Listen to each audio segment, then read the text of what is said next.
आज social media पे एक वीडियो वायरल है। वीडियो भारतीय जनता पार्टी की एमसीडी की स्टैंडिंग कमेटी की अध्यक्षा सत्या शर्मा का है। स्टैंडिंग कमेटी का अध्यक्ष होना मतलब ऐसा है जैसे किसी सरकार का चीफ मिनिस्टर। एमसीडी के अंदर स्टैंडिंग कमेटी का अध्यक्ष मुख्यमंत्री की तरह होता है और मेयर जो है वो स्पीकर की तरह होता है। तो जिसके पास पूरी की पूरी एमसीडी चलाने की शक्तियां संविधान ने दी, उस एमसीडी की स्टैंडिंग कमेटी की करंट चेयरपर्सन सत्या शर्मा ने अपनी ही सरकार की दिल्ली पुलिस पर बहुत गंभीर आरोप लगाए हैं। मुझे नहीं लगता कि पिछले कई दशकों में ऐसा स्ट्रेट आरोप, सीधा आरोप उन्होंने अपनी सरकार की दिल्ली पुलिस पे लगाए हैं। मामला है चांदनी चौक का, पुरानी दिल्ली रेलवे स्टेशन का। स्टेशन के बिल्कुल सामने खुल्लम खुल्ला चारपाई पर, चारपाई सी थी वो, चारपाई पे ढककर अवैध शराब और बियर बेची जा रही है खुल्लम खुल्ला। और एक दो नहीं, मुझे लग रहा है सैकड़ों शराब की बोतलें थी, सैकड़ों, खुल्लम खुल्ला। चादर ढकी हुई थी बस उसके ऊपर है। चादर हटाई और देखा कि ये क्या है। चादर हटाई, बियर के कैन ही कैन रखे हुए हैं। तो ये खुल्लम खुल्ला अवैध व्यापार जो हो रहा था, उस पर सत्या शर्मा ने कहा ये दिल्ली पुलिस की मिली भगत से किया जा रहा है।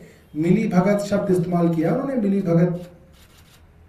अभी भी ट्वीट पड़ा हुआ है, थोड़ी देर में डिलीट हो जाएगा, आप सब ले लो, उसको डाउनलोड कर लो, क्योंकि उसके अंदर उन्होंने गृह मंत्री को टैग किया है। मुझे लग रहा है शायद प्रधानमंत्री कार्यालय को भी टैग किया है। एक बार मैं आपको देख के बताऊं, बहुत गंभीर मामला है, ये छोटा मामला नहीं है दोस्तों। इसका मतलब वो सीधे तौर पे प्रधानमंत्री रेखा गुप्ता, सबसे पहले उन्होंने रेखा गुप्ता को टैग किया हुआ है, चीफ मिनिस्टर ऑफिस को टैग किया हुआ है, नरेंद्र मोदी प्रधानमंत्री को अपने व्यक्तिगत अकाउंट पे टैग किया है, HMO home minister office India Amit Shah के कार्यालय को टैग किया हुआ है। तो ये सीधा आरोप जो है, गंभीर आरोप लगाया है। एक बार इस वीडियो को आप लोग सुनिए, हम आपके सामने चला रहे हैं।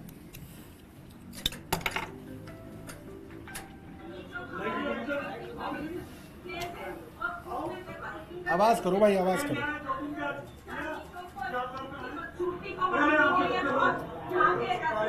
दोबारा करो यार, दोबारा।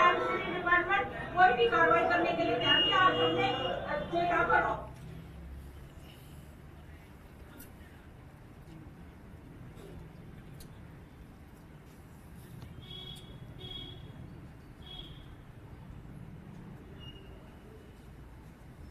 चलो चलो, कोई बात नहीं, करो भाई रावत, जाओ तुम कराओ। देखी जा रही है और देखिए सामने स्टेशन है, पार्किंग है, सब तरफ से मतलब अनदेखा किया जा रहा है। और अभी चौक हमारे प्लेस है और उसमें देखो लीगल तरीके से चौक पर खूबसूरती को बढ़ाने के लिए यहाँ के पुलिस डिपार्टमेंट, डिपार्टमेंट कोई भी कार्रवाई करने के लिए तैयार किया। आज हमने जगह पर औचक निरीक्षण किया है, उसमें ये सारी चीजें सामने आई है। आप देखिए कितनी सारी शराब यहाँ पर,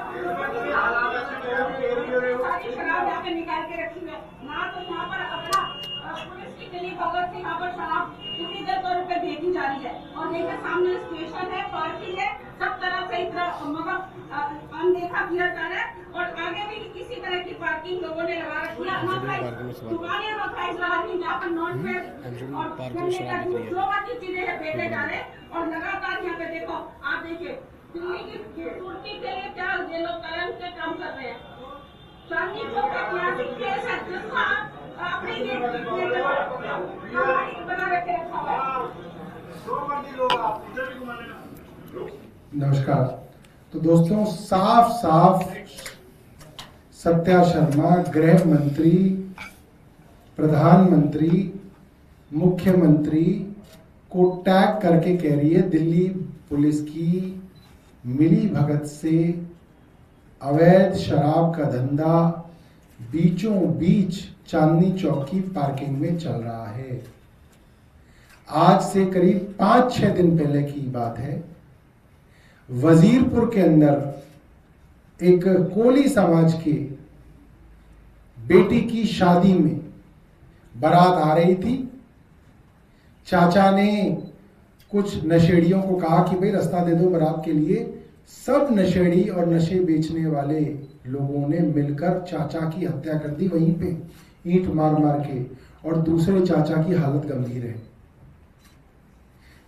वहां पे जब औरतें एसएचओ के पास गई, एसएचओ भारत नगर ने ऑन रिकॉर्ड कहा, वीडियो पे चला, हमारे हाथ बंधे हुए हैं। दिल्ली पुलिस का एसएचओ कह रहा है हमारे हाथ बंधे हुए हैं, हम किसी नशे के पेडलर को, ड्रग पेडलर को, नशे के कारोबारी को पकड़ते हैं, गिरफ्तार करते हैं, मुख्यमंत्री के यहां से आदेश आ जाता है, हमें छोड़ना पड़ता है।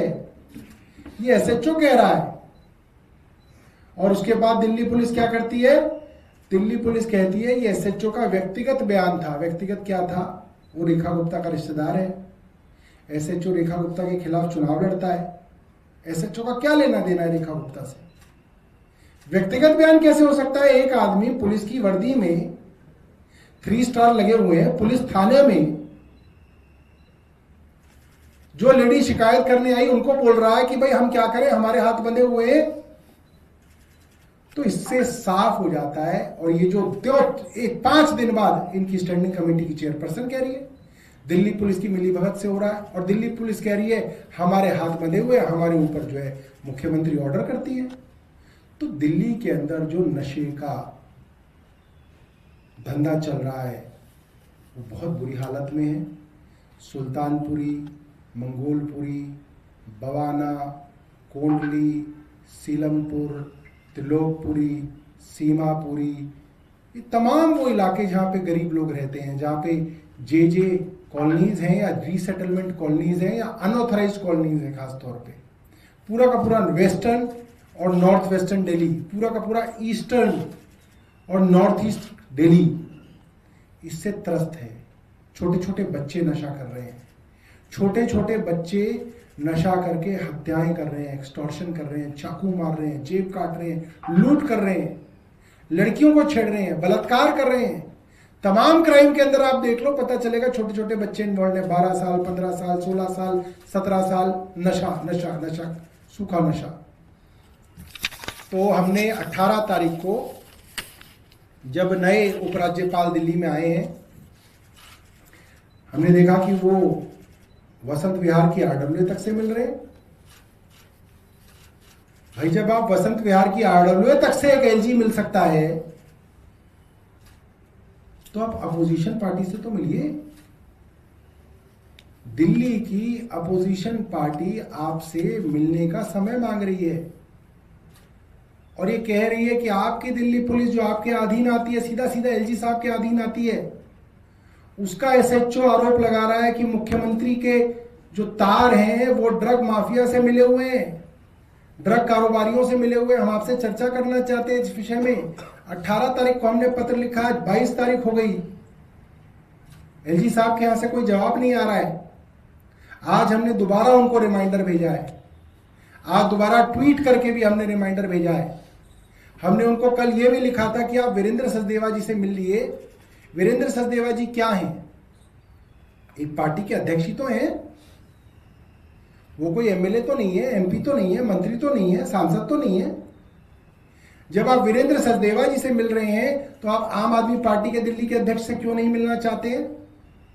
भाई हमारे पास फूल तो नहीं है देने के लिए, मगर हम आपको शिकायतें जरूर करेंगे और दिल्ली को अच्छा करने के लिए वीरेंद्र सचदेवा के फूल काम नहीं आएंगे।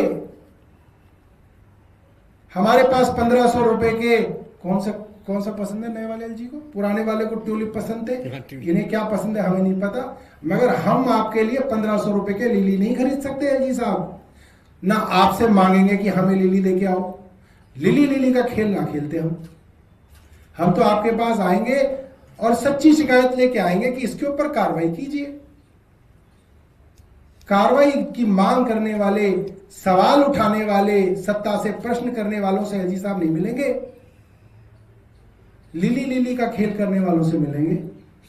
तो भाई लिली लिली का खेल करने के लिए तो एलजी नहीं बने, आप काम करने के लिए बने हैं। लिली लिली का खेल तो ट्रंप के साथ हो गया 4 साल जब आप एम्बेसडर थे। अब हमसे एलजी साहब मुलाकात करें, ये हम उनसे जो है रिक्वेस्ट कर रहे हैं, क्योंकि दिल्ली पुलिस उनके अधीन आती है। दिल्ली पुलिस के ऊपर गंभीर आरोप लग रहे हैं।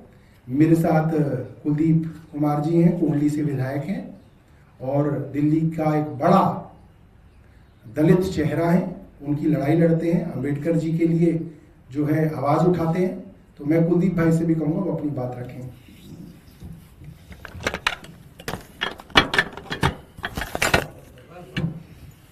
साथी जैसा भी बताया कि आप सब जानते हैं कि दिल्ली में अपराध दिन पर दिन बढ़ते जा रहे हैं और हम इस आम आदमी पार्टी की तरफ से भी और दिल्ली की जनता की आवाज उठाने की तरफ से भी आदरणीय अध्यक्ष सौरभ भारद्वाज जी समय समय पर सरकार को ये बताते रहते हैं कि आपके संरक्षण में दिल्ली में अपराध पनप रहा है, आप इसको ठीक करिए।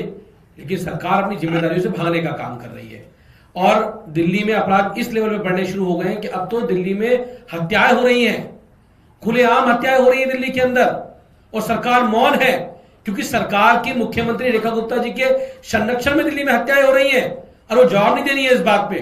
तो साथियों, आज इस प्रेस वार्ता के माध्यम से हमारी एक मांग है कि जैसे दिल्ली में एक दलित समाज से आने वाले तरुण नाम के व्यक्ति, जिसका तरुण खटीक के नाम से नाम है, उनकी जिस प्रकार से दिल्ली में उत्तम नगर में हत्या होने का काम हुआ, जैसे अभी वजीरपुर के अंदर एक चाचा को जो अपनी भतीजी की शादी में बारात को चढ़ाने का काम कर रहा था, कुछ अपराधियों ने, नशेड़ियों ने मिलकर उनकी हत्या करने का काम दिल्ली में करने का काम किया। और आप सब जानते हैं कि दलित समाज के लोग एक गरीब तबके से आने वाले लोग होते हैं, इनकी आर्थिक स्थिति इतनी अच्छी नहीं होती और 3 बेटियां उनकी हैं। आप सोचिए उस परिवार की, उन बच्चियों की शादी कौन करेगा, उस परिवार के घर का खर्चा कौन चलाएगा, जिस परिवार के घर का बेटा उत्तम नगर में तरुण चला गया उस परिवार को कौन चलाएगा।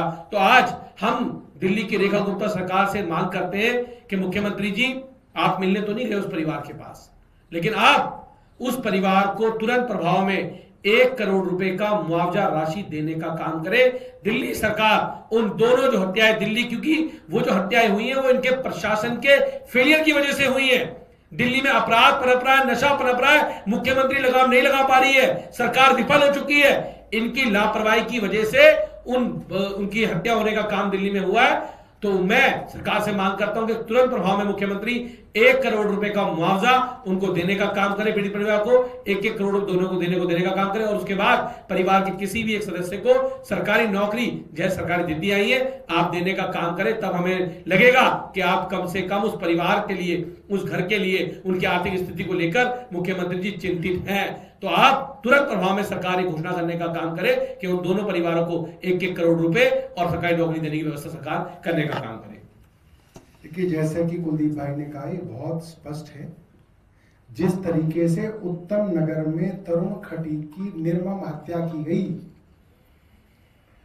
उसके परिवार को 1 करोड़ रुपए का मुआवजा और परिवार में एक सदस्य को सरकारी नौकरी दी जाए।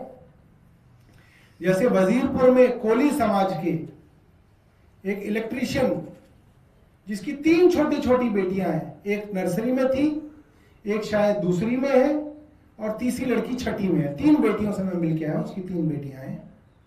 अब घर में कमाने वाला कोई नहीं है।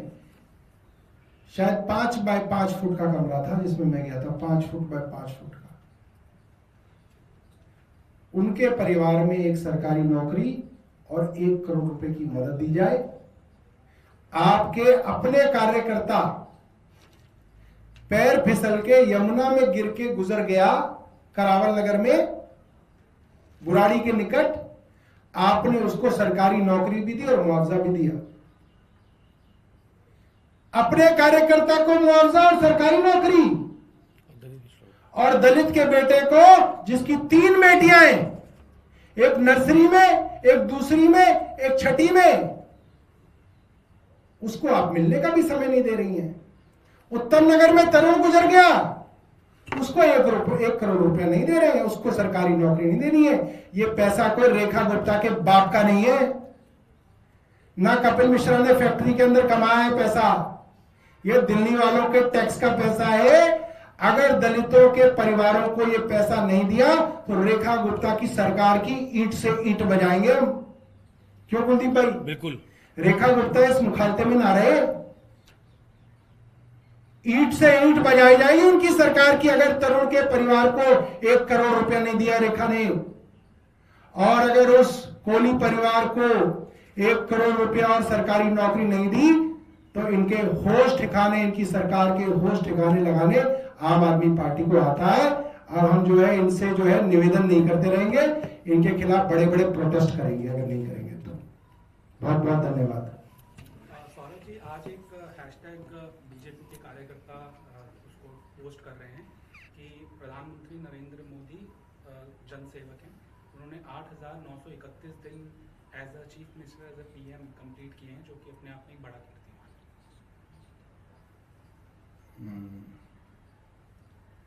देखिए, हम तो प्रधानमंत्री जी ने इतना समय पूरा कर लिया, उसके लिए उनको शुभकामनाएं देंगे। और इतना जरूर कहेंगे कि क्योंकि आप 75 साल के हो गए हैं तो आप ये ना कहिए कि अब मेरे 8,000 हो गए, अब फिर मैं 9,000 करूंगा, फिर मैं 10,000 करूंगा, फिर मैं 15,000 करूंगा। अपने कीर्तिमान के लिए प्रधानमंत्री देश की सबसे बड़ी ऊंची कुर्सी पर कब्जा ना कर ले और उनको भी आने का मौका दें। जैसे मार्गदर्शक मंडल के अंदर माननीय अडवाणी जी को भेजा गया, मुरली मनोहर जोशी जी को धकेला गया, ऐसे ही प्रधानमंत्री भी मार्गदर्शक मंडल की प्रति अग्रसर हों।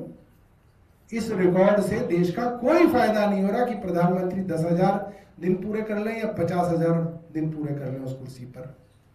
नए लोगों को अब मौका मिलना चाहिए। एक जवान देश है, एवरेज एज इस देश की बहुत कम है। देश जो है हमारा दुनिया का सबसे युवा देश है। इस पे अन्यथा आप कुर्सी को पकड़ के ना बैठें।